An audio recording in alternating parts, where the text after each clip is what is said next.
So we all know Declassified had its issues, all the hate, the single player, all that bullshit. But one thing I can't deny, like a lot of others, this game online was fun as hell. And by a high demand, they'll go ahead and get these gun reviews knocked out. It's time to make it happen. Let's go ahead and get started with this review.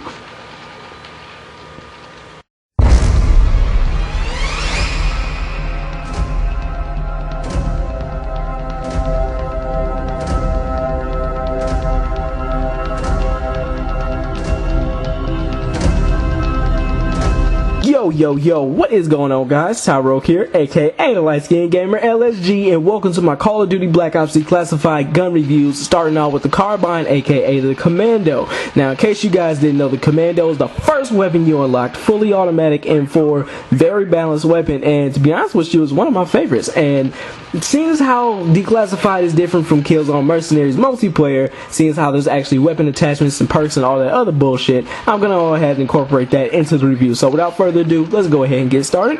We got the damage, which is a 40 up close and 30 to 25 at medium to long range, which means it's average, but once you get farther, it's kind of weak. So Suppressor, yeah, make sure you pick your gunfights with that thing. And let's go ahead and move on. We got the accuracy, little to no recoil.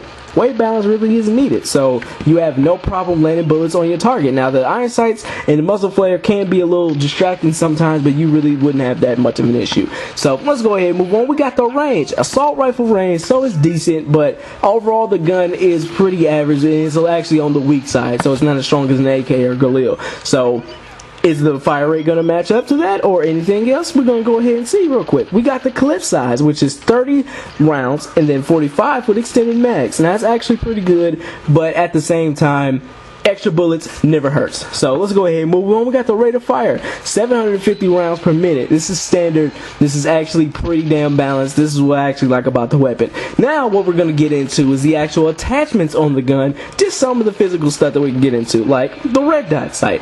Now the red dot sight, one thing I have to say, I actually really do like the red dot sight.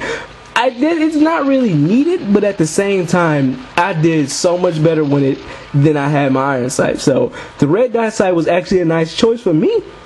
But personally, you could use this slot up on an extra attachment, so make sure you just pick whatever works for you. The red dot sight clearly works for me, and for some reason, I guess the iron sights being out of the way and just a clear reticle and just a small dot actually made me see a lot better.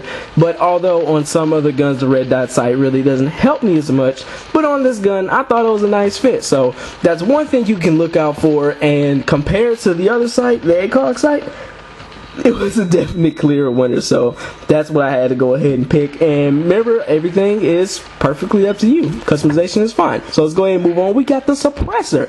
The suppressor, I'll be real with you, I didn't really like it all on this gun just because of the fact that it's on the weak side.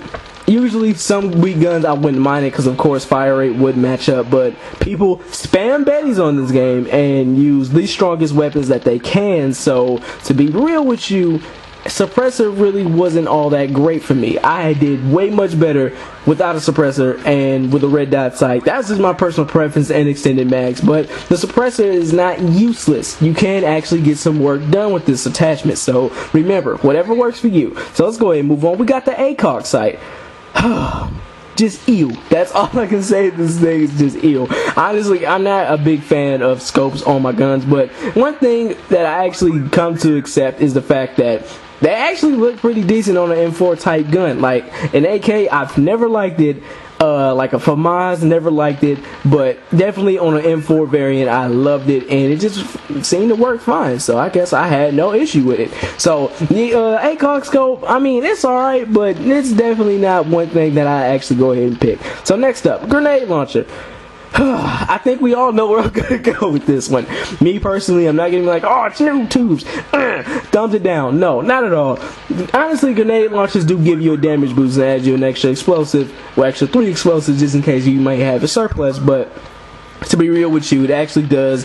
Noob tubes in this game do seem to be a little bit overpowered just because they're small maps, but hey, anything's a good pick. So let's go ahead and move on. We got the perks. Now, the perks are clearly customizable to your liking. So me personally, I like to run with either jammer, toughness, and surplus, or flat jacket, just because there's betties everywhere. But one thing I thought that was pretty nasty was a sleight of hand combo, just because of the fact that I already have quick reloads, and just to make them faster and just constantly spraying down my enemies with suppression was just fucking nasty. So whatever works for your playstyle. You want to be fast, put on lightweight. You want to be quick as well, just also put on you want to get them kill streaks real quick, go ahead and use hardline or sleight of hand. You want to get past them betties, use that flak jacket. So whatever works for you. So that wraps up my Black Ops Declassified gun reviews. That is the Carbine. We are officially done with that boy.